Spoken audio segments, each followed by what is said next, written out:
বাজিতপুর উপজেলার নবীর প্রেমিকেরা, এ তাতালচরের বাবাজিরা রে, পাপি জবানে বলে যায় আপনার ক্যান্সার হয়েছে, গ্যাস্ট্রিক হয়েছে, আলসার হয়েছে, লক্ষ লক্ষ টাকা খরচ না কইরা, ডাক্তার সাহেব এত টাকা না দিয়া একটু কষ্ট করে পাসপোর্টের মধ্যে সৌদি আরবের ভিসাটা লাগাইয়া ক্যান্সার রোগীকে আমি পরামর্শ দিয়ে যাব আমার নবীর রওজা শরীফের মধ্যে যাইয়া অন্তত বেশি না পারেন একটা সপ্তাহ তাহাজ্জুদের নামাজ পড়া আমার নবীর সবুজ গম্বুজ মোবারকের দিকে তাকাইয়া তাকাইয়া বলবেন, ইয়া রাসূলুল্লাহ ইয়া হাবিবাল্লাহ ইয়া রাসূলুল্লাহ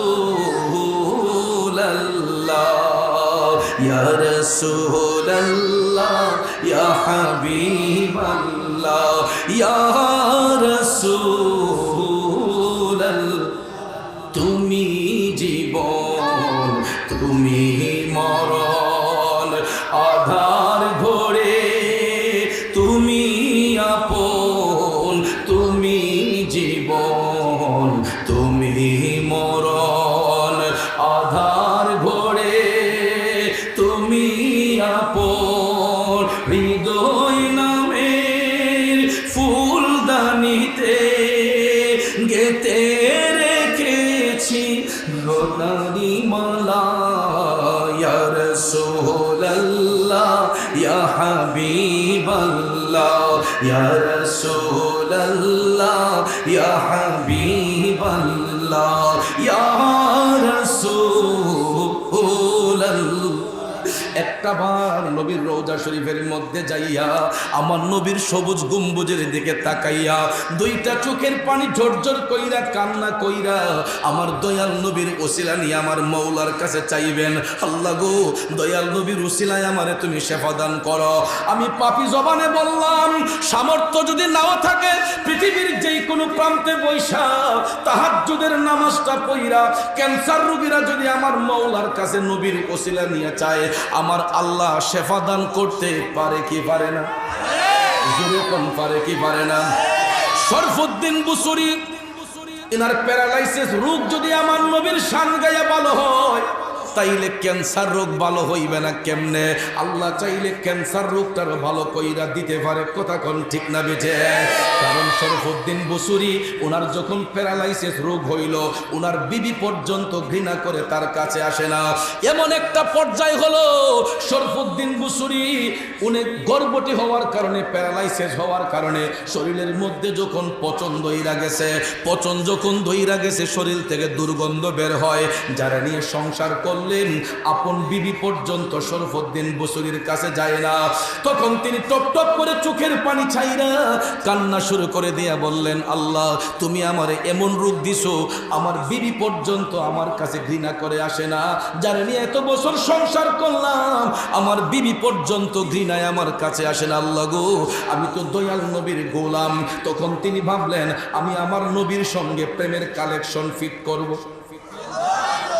দেখেন ভাইয়ার আমার, এই পৃথিবীতে সবচাইতে বেশি মধুর ভালোবাসা হয় স্বামী এবং স্ত্রীর মধ্যে, ঠিক কিনা? কোন সারাটা দেশ ঘুইরা আইসা বিছানা কিন্তু একটা হয়, এত আরাম কইরা স্বামী স্ত্রী শয়ন করে কথাবার্তা বলে, কিন্তু স্বামীর শরীরটা খারাপ হওয়ার কারণে অনেক সময় বিবি ঘৃণা কইরা সইরা যায়। এই জন্য যুবক বন্ধুরা আমার, প্রেম যদি করতে হয় আমার নবীর সঙ্গে প্রেম করো, ভালো যদি বাসতে হয় আমার নবীকে ভালোবাসো। শরফুদ্দিন বুসুরি প্যারালাইসিস রোগ নিয়ে গর্ভবতী, কেউ ওনার সেবা করতে আসে না। তখন তিনি আমার দয়াল নবীর ভালোবাসা অন্তরে নিয়ে হাতের মধ্যে কলম নিয়ে তিনি লিখতে শুরু করলেন, মাওলায়া সাল্লি ওয়া সাল্লিম দাইমান আবাদান আলা হাবিবিকা খায়রিল খালকি কুল্লিহিম। এরপরে তিনি কলম হাতে নিয়ে লিখলেন, হুয়াল হাবিবুল্লাযী তুরজা শাফাআতুহু, সুবহানাল্লাহ, হুয়াল হাবিবুল্লাযী তুরজা শাফাআতুহু লিকুল্লি হাওলিম মিনাল আহওয়ালি মুকতাহিমিন। একটা জবান বন্ধ রাখবেন না, চিৎকার মেরে কন্যা ইয়া রাসূলুল্লাহ।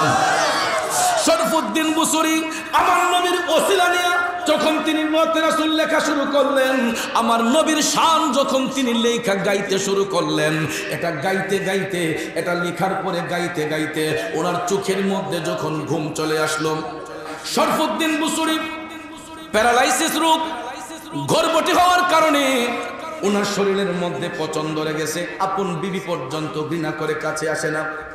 তিনি আমার দয়াল নবীর শানে কলম ধরে যখন লিখতে লাগলেন, হুয়াল হাবিবুল্লাযী তুরজা শাফাআতুহু লিকুল্লি হাওলিম মিনাল আহওয়ালিল মুকতাহিমিন।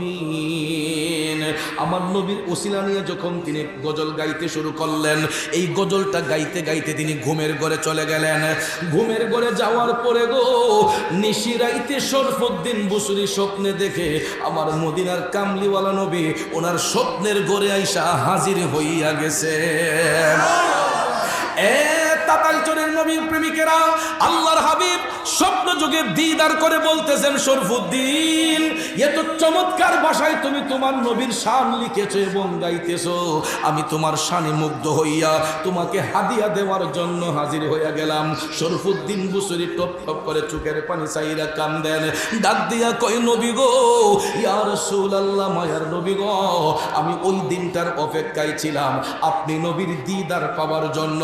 নবী গো, আল্লাহ তাআলা আমার এমন রোগ দিছে, প্যারালাইসিস রোগ হওয়ার কারণে আমি গর্ভবতী হয়ে গেলাম। নবী গো, আমার আপন বিবি পর্যন্ত আমার সেবা করতে আসে না, আমার শরীরে পচন ধরার কারণে আমার বিবি পর্যন্ত ঘৃণা কইরা আমার কাছ থেকে দূরে সরে গেছে। ইয়া রাসূলুল্লাহ, শেষ পর্যন্ত আমি ভাবলাম আপনি তো কুল কায়নাতের বাদশা, আপনি তো দুজাহানের সরদার। নবী গো, আমি আপনার গোলামিতে মশগুল হয়ে গেলাম। আমি ভাবলাম সবাই যদি পর হয়ে যায়, আমার রাসূল কখন আমার পর হবে না, এই জন্য নবী গো আমি আপনাকে আপন যাই না, আপনি নবীর শানে আমি কলম ধরলাম। তখন রাসূল বললেন, শরফুদ্দীন লা তাহজান, চিন্তার কোনো কারণ নাই। এই বলি আমার নবীর শরীর মোবারকের মধ্যে একখানা বুরদা মোবারক ছিল। বুরদা মানে কি জানেন? চাদর। বুরদা হলো আরবি এবং ফার্সি ভাষার সংমিশ্রণে গঠিত, যার বাংলা অর্থ হলো চাদর। আমার রাসূল নিজের গায়ের চাদর মোবারক শরফুদ্দীন বুসরির রুগ্ন শরীরের মধ্যে ঢাইকা দিলেন। দেওয়ার সঙ্গে সঙ্গে তিনি স্বপ্ন থেকে জাগ্রত হয়ে গেলেন। এ বন্ধু, চিন্তা করেন, স্বপ্ন যুগে রাসূল চাদর দিয়েছেন, বাস্তবে তো এটা থাকার কথা ছিল না। কিন্তু শরফুদ্দীন বুসরি যখন স্বপ্ন থেকে জাগ্রত হইলেন, হওয়ার পরে দেখতেছেন আমার রাসূল স্বপ্নের ঘরে যে চাদর দিয়েছিলেন, বাস্তবিকই এই চাদরটা তার গায়ের মধ্যে জড়ানো। আরো জোরে কন্যা সুবহানাল্লাহ। মুহাম্মাদুন সাইয়্যিদুল কাওনাইনি ওয়া সাকালাইনি ওয়াল ফারিকাইনি মিন উরবি ওয়া মিন আজামি, মাওলায়া সাল্লি ওয়া সাল্লিম দাইমান আবাদান আলা হাবিবিকা খায়রিল খালকি কুল্লিহিম। শরফুদ্দীন বুসরি বাস্তবে যখন গায়ের মধ্যে চাদরটা দেখলেন, ওই চাদরটা যখন তিনি গা থেকে সরালেন, সরানোর সঙ্গে সঙ্গে তিনি দেখতেছেন প্যারালাইসিস রোগের কোনো চিহ্নই তার শরীরের মধ্যে নাই। যেই লোকটা একদিন আগে প্যারালাইসিস ছিল গো, আমার দয়াল নবীর দিদার পাওয়ার পরে আমার নবীর শানে কলম দইরা, নবীর শানে কাসিদা গাইয়া তিনি যখন স্বপ্নের ঘরে নবীর দিদার পাইলেন, বাস্তবে তিনি উইঠা দেখতেছেন স্বপ্নের ঘরে রাসূল যেই চাদর দিয়েছেন, বাস্তবিক এই চাদরটা গায়ে জড়ানো। চাদরটা গা থেকে সরানোর পরে তিনি দেখতেছেন প্যারালাইসিস রোগের চিহ্নই তার শরীরের মধ্যে নাই, তিনি একেবারে সুস্থ হয়ে গেলেন আমার দয়াল নবীর শান মুবারকের উসিলায়।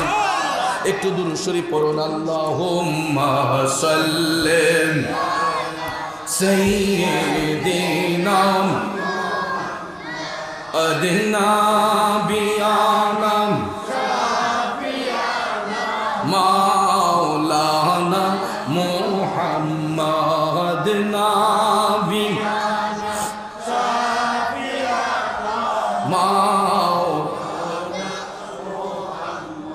আমার বন্ধুরা, বাবাজিরা, যেই কথা আমি বলেছিলাম, এই জন্য আল্লাহ রাব্বুল আলামিন কোরআন শরীফে আদেশ করেছেন যে হে ঈমানদারেরা, তোমরা ইহুদি নাসারাদেরকে তোমাদের বন্ধু বানাইও না। এই জন্য কোনো ঈমানদার ইহুদি খ্রিস্টানদের বন্ধু হতে পারে না, এরা মুমিনরা মুমিনদের বন্ধু হবে। যেমন দেখেন আমার নবী এই ঘোষণা দেওয়ার পরে সাহাবায়ে কেরাম কখনো ইহুদি খ্রিস্টানদেরকে বন্ধুরূপে গ্রহণ করেন নাই। তারা সব সময় আমার নবীর কদম মোবারকে পড়ে থাকতেন। তারা প্রেম যদি করতেন আমার নবীর সঙ্গেই প্রেমের কালেকশন ফিট রাখতেন, কারণ নবীর গোলামি যারা করেছে এরা জান্নাতের টিকিট পেয়েছেন। বাবাজিরা আমার, বন্ধুরা আমার, আজকে দেখবেন ডলার খায় অনেকে কালার পাল্টায়, ডলার খেয়ে কালার পাল্টায়, আমার রসুলকে বলে কাউবয়। তারপরে এত মিথ্যাচার দেখেন, আমার দয়াল নবী আম্মাজান খাদিজাতুল কুবরা রাদিয়াল্লাহু তাআলা আনহাকে নেকাহের বন্ধনে আবদ্ধ করেছেন। এমন কিছু মূর্খ সাহেব, মনির ভাই কয় 40 বছরের বুড়িকে 23 বছরের যুবকে বিয়ে করেছে সম্পদের লোভে। নাউজুবিল্লাহ কোন এরকম বিশ্রী কথা যদি কোনো স্কলার, কোনো সাহেব যদি আমার দয়াল নবী শানে বলে, আপনারা বলেন তার কি ঈমান থাকে? এবং আমার রসুলকে যদি কেউ রাখাল ছেলে বলে, কাউবয় বলে, তাহলে তার কি ঈমানটা থাকে? বন্ধুরা আমার, বাবাজিরা আমার, আমি ধিক্কার জানাই ওই সমস্ত শায়েখদেরকে, ওই সমস্ত টাকাওয়ালাদেরকে ধিক্কার জানাই। কারণ পৃথিবীর মধ্যে সবচেয়ে বড় ইন্টারন্যাশনাল ধনী ব্যক্তি ছিলেন আমার নবীর প্রিয় সাহাবী হযরতে উসমান রাদিয়াল্লাহু তাআলা আনহু। আল্লাহ তাআলা এত সম্পদ দান করেছিলেন, হযরতে উসমান রাদিয়াল্লাহু তাআলা আনহু যদি ইচ্ছে করতেন তখনকার সময় তিনি অর্ধেকটা মদিনা শরীফ কিনে ফেলতে পারতেন। এত পরিমাণ সম্পদ আল্লাহ তাআলা হযরতে উসমান রাদিয়াল্লাহু তাআলা আনহুকে দান করেছেন। তিনি ইচ্ছে করলে তখনকার সময়ে অর্ধেকটা মদিনা শরীফ কিনতে পারতেন। কিন্তু এত টাকা পয়সা থাকার পরেও বিন্দু মাত্র অহংকার, রিয়া, ফখরিয়ত হযরতে উসমান রাদিয়াল্লাহু তাআলা আনহুর ছিল না। সব সময় তিনি মদিনার কামলিওয়ালা নবীর কদম মোবারকে পড়ে থাকতেন। এর একটা বাস্তবতা দেখুন, হাদিস শরীফের মধ্যে বর্ণনা এসেছে, একজন গরিব সাহাবী আমার মদিনার কামলিওয়ালা নবীর কদমে গিয়া সালাম দিলেন, আসসালাতু ওয়াসসালামু আলাইকা ইয়া রাসূলুল্লাহ। নবী গো, আমি একজন গরিব মানুষ, ইয়া রাসূলুল্লাহ, আমি চলতে বড় কষ্ট হয়, আমাকে একটু সাহায্য প্রদান করেন। গরিব সাহাবী আমার রসুলের কাছে গিয়ে অ্যাপ্লিকেশন করলেন, ইয়া রাসূলুল্লাহ, আমার একটু সাহায্য প্রদান করেন। আপনারা বলেন আমার নবীর কাছে কোনো কমতি আছে? ইচ্ছে করলে রসুল মুহূর্তের মধ্যে ওই লোকটারে বাদশা বানায় দিতে পারতেন কিনা? পারতেন না? আমার রসুল উপস্থিত সময়ে ভাবলেন যে আমি তো তাকে মুহূর্তের মধ্যে দিতে পারি, কিন্তু না, আমি এখন আমার উসমানের ঈমানটা পরীক্ষা করব, যে গরিবদের প্রতি আমার উসমানের উদারতাটা কেমন। সুবহানাল্লাহ। অনেক সময় দেখবেন অনেক ব্যক্তির ধন দিয়ে আবার আল্লাহ নিয়ে যায়, হঠাৎ বড় লোক, হঠাৎ আবার ফকির। আছে না এরকম? কিছু কিছু বিত্তবান দেখবেন আমাদের সমাজে আছে, বড় বড় বিল্ডিং বানানোর পরে ড্রয়িং রুমে যখন দামি দামি সোফা এগুলা যখন কর্নার করে সাজায় রাখে, গরিব মানুষ গেলে দেখবেন ড্রয়িং রুমে বসার সুযোগ দেয় না, এদেরকে বাড়ির বাহিরে রাখে, না জানি তার সোফাটা ময়লা হয়ে যায়। আছে না এরকম? অনেক সময় অনেক বড় লোক আছে গরিবদের সাথে হাত মিলাতে চায় না, হাত মিলালে মনে করে হাত নিয়ে ময়লা হয়ে যায়, আবার টিস্যু দিয়ে হাতটা মুছে দেয়। আছে না? বন্ধুরা আমার মদিনার কামলিওয়ালা নবী, মায়ার নবী, দয়ার নবী হযরত উসমান রাদিয়াল্লাহু তাআলা আনহুকে জ্ঞানী উপাধি দিয়েছিলেন। ধনী উপাধি দেওয়ার পরে এই গরিব সাহাবী যখন দয়াল নবীর কাছে সাহায্যের জন্য গেল, রসুল উপস্থিত সময়ে ভাবলেন, দেখি হযরত উসমানকে শুধু আমি নবীকেই ভালোবাসে নাকি গরিবদের প্রতিও তার উদারতাটা কেমন আছে, একটু জাস্টিফাই করার জন্য এই গরিব সাহাবীকে রসুল বললেন, উম্মত, তুমি এই মুহূর্তে আমার উসমানের কাছে যাও, আমি এখন তোমার কিছু দিতে পারছি না, তুমি আমার উসমানের বাড়িতে যাও, উসমানকে আল্লাহ অনেক সম্পদ দিয়েছে, সে তোমাকে দান করবে। তো গরিব সাহাবী তিনি ভাবলেন যে রসুল যেহেতু বলেছেন একটু যাইয়া দেখি। তখন এই গরিব সাহাবী হযরত উসমান রাদিয়াল্লাহু তাআলা আনহুর বাড়ির দিকে রওনা হলেন। রওনা হইয়া তিনি বাড়ির কাছে গিয়ে দেখতেছে হযরত উসমান ময়লাযুক্ত খেজুরগুলা বালি মাখা খেজুর গোলা পানি দিয়া ধুইয়া ধুইয়া একটা বালতির মাঝে জমাইতেছে। তো এই গরিব সাহাবি দিকে কয় ওমা, রসুল দি বললো এবারে শিল্পপতি এলে দি কিপটা কই ময়লা যুক্ত খেজুর গোলা পানি দিয়ে ধুইয়া বালতির জমাইতেছে, এবারে নিজে খাইব কি আমারে দিব কি? না না না, উনি কখনো দানশীল হতে পারে না। তখন এই গরিব সাহাবি হাইটা হাইটা চলে গেলেন আমার দয়াল নবীর কদম মোবারকে। সুবহানাল্লাহ কোন। আমার রসুল দেখলেন, আমার রসুল দেখলেন ওই সাহাবি আমার মদিনার কামলিওয়ালা নবী যখন সাহাবিকে খালি হাতে দেখলেন, তখন মদিনার কামলিওয়ালা নবী ডাক দিয়া কয় উম্মত কি ব্যাপার, তুমি কি যাও নাই? তখন সাহাবি ডাক দিয়া কয় নবী গো, আমি আপনার উসমানের বাড়িতে যাইয়া যেই দৃশ্য দেখলাম, ময়লা যুক্ত খেজুর গোলাপ পানি দিয়া ধুই আপনার উসমান একটা বালতিতে সেভ করতেছে, উনি নিজেই চলবো কি আমারে দিব কি? এই জন্য নবী গো আমি আপনার উসমানের কাছে কিছু চাই নাই, চলে এসেছি। দয়াল নবী মুস্কি মুস্কি হাইসা বললেন উম্মত তুমি আমার উসমান সম্পর্কে ধারণা রাখতে পারো নাই, যাও এখন আবার তুমি আমার উসমানের বাড়িতে যাও। দ্বিতীয়বার রসুল যখন আবার বললেন, তখন ওই গরিব সাহাবী দ্বিতীয়বার আবার নবীর কথা রাখার জন্য আবার হযরত উসমানের বাড়ির পাশে গিয়ে দেখতেছে হযরত উসমান গরের ভিতরে কারো জানে ফদাইয়া দুমা তুলে নিতেছে। কই কি রে উসমান কারে বকতেছে? বাড়ির ভিতরে ঢুকে দেখে যে ওনার ঘরের যে কর্মচারী এদেরকে তিনি ধমক দিচ্ছেন। কারণটা কি? কারণ হলো ওই ঘরের কর্মচারীরা এরা কুপির শৈলটা বাড়াই দিছে। এরা অপরাধ কি? কুপির শৈলটা বাড়াই দিছে। কুপি তো আমাদের বাচ্চারা এখন চিনবে না, এটার ব্যবহার বিলুপ্ত হয়ে গেছে।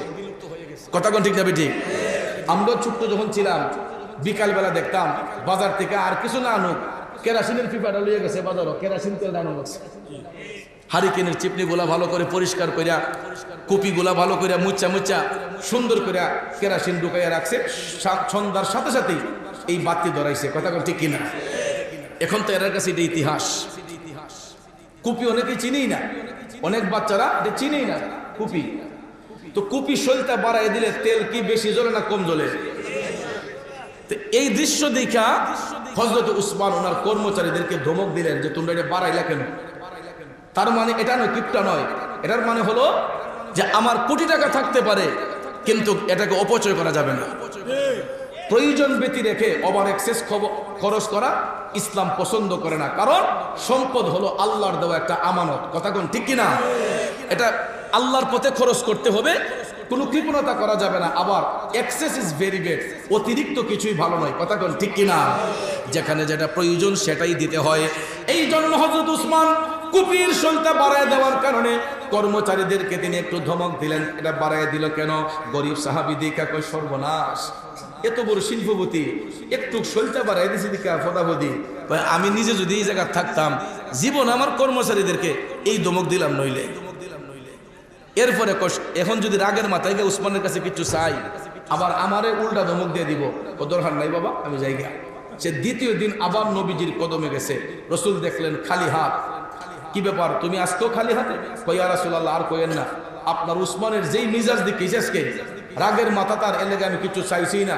কুপির শৈলটা বাড়াই দেওয়ার কারণে কর্মচারীদেরকে ধমক দিল, ফদাফদি করলো, এই জন্য আমি কিছু চাই নাই, চলে এসেছে।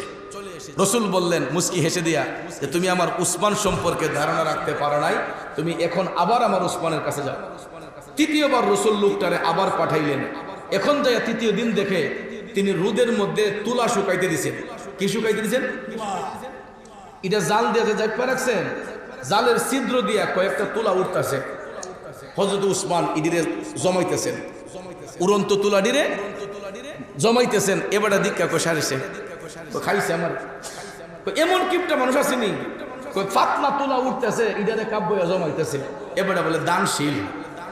তখন ওই দিনও চাই নাই, নবীজির কদম মোবারকে আসলো। আমার দয়াল নবী ডাক দিয়া কই কি ব্যাপার, তুমি আজকেও আসলাম? কই নবী গো, সামান্য পাতলা তুলা জালের ছিদ্র দিয়া উড়ে যাওয়ার কারণে আপনার উসমান এই তুলাগুলা লাফাইয়া জমাইতেছে, সে নিজেই চলবে কি আমারে দিবে কি, এই জন্য আমি চাই নাই, চলে আসছি। এবার দয়াল নবী ডাক দিয়া কই উম্মত, তুমি যে 3 দিন আমার উসমানের বাড়িতে গেলা, বলো তো 3 দিনের মধ্যে একদিনও কি আমার উসমানের সাথে তুমি সালাম বিনিময় করছো? কইয়া রাসূলুল্লাহ আমি তো এখানে ভুল করছি, আমি তো একবারও সালাম বিনিময় করি নাই। আমার রাসূল বলেছেন তুমি অন্যায় করেছো, তুমি মহা অন্যায় করেছো। কারণ পরস্পর মুসলমান সাক্ষাৎ হলে আগে সালাম বিনিময় করতে হয়। কথা কোন ঠিক কিনা? পরস্পর মুসলমান সাক্ষাৎ হলে আগে সালাম বিনিময় করতে হয়। হোক সে চেনা, হোক সে অচেনা, হোক সে চেনা, হোক সে অচেনা, যেই কোনো দেশের হোক না কেন বন্ধুরা আমার, পরস্পর সাক্ষাৎ হলে মুসলমানরা আগে সালাম বিনিময় করতে হয়, ঠিক না? দেখবেন জীবনে চিনেন না, জানেন না, আপনি যখন সালাম দিবেন ভদ্রলোক মুস্কি হাসি দিয়ে সালামের জবাবটা দিব, ঠিক আছে? ঠিক যেমন মনির ভাই আমি ইতিপূর্বে দেখছি না, আজকে যখন তিনি স্টেজে আসছেন আমি যখন সালাম দিয়ে আটটা বাড়াইছি উনি একটা হাসি দিছে, ঠিক আছে? ঠিক হাসি দিয়া আমার সাথে হাত মিলাইছে। তখন আমি বলছি ভাই কেমন আছেন? উনি বলছে জি আলহামদুলিল্লাহ ভালো। যদি আমি হাত না বাড়াইতাম, সালাম না দিতাম, উনি ভাবলইলে আরে উনি কইতে আইলো বক্তা, উনি দিয়ে সালাম দিয়ে দিল না, ঠিক না? ঠিক এই জন্য চেনা হোক অচেনা হোক, দূরের হোক কাছের হোক, মুসলমানরা পরস্পর দেখা হলে আগে সালাম বিনিময় করতে হয়, এরপরে কুশল বিনিময় করতে হয়, একজন আরেকজনকে চেনা জানা হয়। কথা কোন ঠিক কিনা? আমার রাসূল ডাক দিয়ে বললে উম্মত তুমি তো একবার আমার উসমানের সঙ্গে সালাম বিনিময় করো নাই, আমার উসমান সম্পর্কে তুমি জানবা কি? এখন যাও, তুমি যাও, তোমার ভুল যেহেতু বুঝতে পেরেছো, এখন তুমি যাই উসমানকে সালাম বিনিময় করো, উসমানের সঙ্গে সালাম বিনিময় করে বলবা আমাকে দয়াল নবী আপনার কাছে পাঠিয়েছে। এবার চতুর্থ দিন এই গরিব সাহাবী হাইটা হাইটা হযরত উসমান রাদিয়াল্লাহু তাআলা আনহুর বাড়িতে যাইয়া অনেকে তালাশ করলো। হযরত উসমান ঘরের দরজা খুলে যখন তিনি বের হলেন তখন গরিব সাহাবী কয় আসসালামু আলাইকুম ওয়া রাহমাতুল্লাহ। সঙ্গে সঙ্গে হযরত উসমান মুস্কি মুস্কি হাসি দিয়া বললেন ওয়া আলাইকুমুস সালাম ওয়া রাহমাতুল্লাহ। এই বলে হযরত উসমান হাতটা বাড়াইয়া দিলেন। সুবহানাল্লাহ। আমার রাসূল এই হযরত উসমান হাত বাড়াইয়া বললেন যে ভাই আমি ইতিপূর্বে লক্ষ্য করেছি আপনি আরো 3 দিন আমার বাড়িতে আসছেন, কিন্তু আমি যখন আপনার সঙ্গে কুশল বিনিময় করতে যাই গিয়ে দেখি আপনি আমার সীমানার ভিতরেই নাই। এখন আজকে যদি পাইলাম তাহলে বলেন আমি কি সেবা করতে পারি, কেন এসেছেন? গরিব সাহাবী তখন ডাক দিয়া কই নবী গো আমি দয়াল নবীর কদম মুবারকে গিয়েছিলাম। গরিব সাহাবী ডাক দিয়া কই হযরত উসমানকে হুজুর আমি দয়াল নবীর কদম মুবারকে গিয়েছিলাম কিছু সাহায্যের জন্য। রাসূল বললেন আপনি নাকি জ্ঞানী, আপনি নাকি ধনী ব্যক্তি, এই জন্য আপনার কাছে পাঠাইলেন। আমি চলতে বড় কষ্ট হয়, আমি একজন গরিব মানুষ, আমাকে একটু সাহায্য প্রদান করেন। এই কথা শোনার সঙ্গে সঙ্গে হযরত উসমান টপ টপ করে চোখের পানি ছেড়ে তিনি কান্না শুরু করে দিলেন যে যিনি দুজাহানের বাদশা, যিনি দুজাহানের বাদশা সেই মদিনার কামলিওয়ালা নবী আমি উসমানকে এত মহব্বত করেছেন যার কাছে কারণে আমাকে ওই ব্যক্তিটাকে আমার কাছে পাঠাইলেন। হযরত উসমান চিন্তা করলেন কি দিয়া তারে খুশি করা যায়, কি দিয়া তারে খুশি করা যায়। তিনি ভাবতেছেন যে নবীজি পাঠাইলেন এই লোকটার আমি কেমনে খুশি করব। ভাবতে ভাবতে ভাবতে হঠাৎ করে হযরত উসমান তাকায় দেখতেছেন অনেক দূরে একটা বিরাট বড় একটা উটের কাফেলা আসতেছে। সরু রেখার মতো দেখা যায়, প্রত্যেকটা উটের পিঠের মধ্যে মালামাল আছে, প্রত্যেকটা উটের পিঠে মালামাল। অনেকক্ষণ দৃষ্টিপাত করে হযরত উসমান তিনি বুঝলেন যে না উটগুলা উনারই। তখন উনি ক্লিয়ারেন্সের জন্য ওই গরিব সাহাবীকে বলতেছেন যে ভাই আপনি দেখেন তো ওই যে একটা কাফেলা আসতেছে, এটা কি আপনি দেখতেছেন? তখন এই গরিব সাহাবী কয় হুজুর এটা তো অনেক বড় একটা উটের কাফেলা। হযরত উসমান বলেন এই প্রত্যেকটা উট আমার জিম্মায়, আমি সিরিয়াতে পাঠাইছিলাম বাণিজ্যের জন্য, এগুলা কাফেলা বাণিজ্য শেষ করে মালামাল নিয়ে আসতেছে। আপনি একটা কাজ করেন, আপনি চলে যান এই কাফেলার কাছে গিয়া যেই উটটা সবচেয়ে বেশি বড় মালামাল সহ আপনি সেনাপতিরে বলবেন এই উটটা যেন আপনারা প্রদান করে দেয়। তখন এই কথা যে হযরত উসমান গরিব সাহাবীরে বললেন, এই গরিব সাহাবী ওই আগের কথাটি মনিতেছে, সে বিশ্বাস করতে পারে না যে হযরত উসমান এত বড় দানশীল। সুবহানাল্লাহ। বেটা ঠেড়া দিলে হাড় রইছে যায় না বাইতে। তখন হযরত উসমান বুঝতে পারলেন যে না হয়তো লোকটা আমার প্রতি আস্থা এখনো পরিপূর্ণ জাগে নাই। তখন তিনি একটা কাগজ হাতে নিয়ে সেনাপতি বরাবর সালাম দিয়া পর সমাচার আমি একজন ভদ্রলোক পাঠাচ্ছি, উনি যেই উটটা পছন্দ করে সবচেয়ে বড় উটটা ওনাকে প্রদান করা হোক, এই বলে হযরত উসমান সাইন করে দিলেন। দিয়া এই গরিব সাহাবীর হাতে বললেন যে বুঝতে পারছি আপনি নেন, এটা আপনি হাতে রাখেন, এই লেখা কাগজটা সেনাপতির কাছে দিলেই উনি আপনাকে উট দিবে। তখন কাগজ হাতে পাইয়া গরিব সাহাবী কয় আচ্ছা উট দেখবাগে না দুক অন্তত দলিল যেহেতু পাইছি, না দিলেও তো নবীজির কাছে গিয়ে বিচারটা দিতে পারা। কথা কোন ঠিক কিনা? এবার কাগজটা হাতে লইয়া এই গরিব সাহাবী হাইটা হাইটা হাইটা চলে গেলেন উটের কাফেলার কাছে। উটের কাফেলার কাছে যাইয়া সেনাপতিরে ডাক দিয়ে বের করে বললেন, কাগজটা একটু পড়েন। সেনাপতি কাগজটা পড়লো। কাগজটা পড়া যখন হযরত উসমানের সাইন দেখলো, তখন এই সেনাপতি ডাক দিয়ে কয়, ভাইজান আর দেরি নয়, আপনি দেখতে থাকেন কোন উটটা আপনার পছন্দ হয়। তখন গিয়া কয়, তাইলে তো ঠিক আছে, হাতের লেখার মুখের কথায় মিল। এখন কয়, তাইলে দেখি কোনটা পছন্দ হয়। উট তো শত শত উট, ঠিক না ঠিক? পিছন থেকে দেখা শুরু করলো, দেখতে দেখতে সামনের দিকে আসতেছে। একটা একটা উট দেখতে দেখতে এমন এক উট পছন্দ করে বইছে যেটা একবারে সামনে, যেটা একবারে সামনে। তো আরব দেশের নিয়ম হইলো যে সামনের সারিতে যেটা থাকে পিছনের গুলা এদের অনুসরণ করে। মরুভূমিতে যখন উটের কাফেলা আপনারা দেখবেন, আমরা গরুর পালের মতো পাল বাঁধা হাঁটে না, উট কিন্তু একটার পিছে একটা হাঁটে, ঠিক কিনা? যারা আরব কান্ট্রিতে গেলে দেখবেন উট কিন্তু পাল বাঁধা হাঁটে না, একটার পিছনে আরেকটা হাঁটে। এখন এই ভদ্রলোক এমন উট পছন্দ করছেন যে এটা একদম সামনের সারিতে। এখন সেনাপতির কয় পছন্দ হয়েছে একটা, কোনটা? ওই সামনে একটা সরা। সেনাপতি বলছেন লজ্জায়, আচ্ছা ঠিক আছে, এটা যদি এখন সামন থেকে সরাই তাহলে তো পিছনের গুলা এটার অনুসরণ করে চলে যাবে। একটু কাজ করেন, এই তো সামনে হযরত উসমানের বাড়ি, আমরা সবাই চলে যাই, উনি যদি দিয়া দেয় আমার রাখতে কোনো আপত্তি নাই। তখন গরিব সাহাবীকে কেন দিবেন না? উনি না কাগজে লিখা দিছে যে যেটা আমার পছন্দ এটা দিবেন, তাহলে দিবেন না কেন? এটা তো একটা কথা। এখন সেনাপতি কয়, তাইলে একটা কাজ করেন, একটু অপেক্ষা করেন, আমি একজন বার্তাবাহক পাঠাই উসমানের বাড়িতে, উনি যদি বার্তাবাহককে বলে দেন এটা দিয়ে দেওয়ার জন্য, তাহলে আমার রাখার কোনো আর অধিকার নাই। কথা ঠিক নেই? সত্যি সত্যি ওই সেনাপতি একজন বার্তাবাহক পাঠাইলেন। হযরত উসমান রাদিয়াল্লাহু তাআলা আনহুর বাড়িতে যাইয়া এই বার্তাবাহক ডাক দিয়া কই, হুজুর একটু আগে আপনি যেই লোকটাকে পাঠাইলেন, এই ভদ্রলোক এমন এক উট পছন্দ করছে যেটা একদম সামনের সারিতে।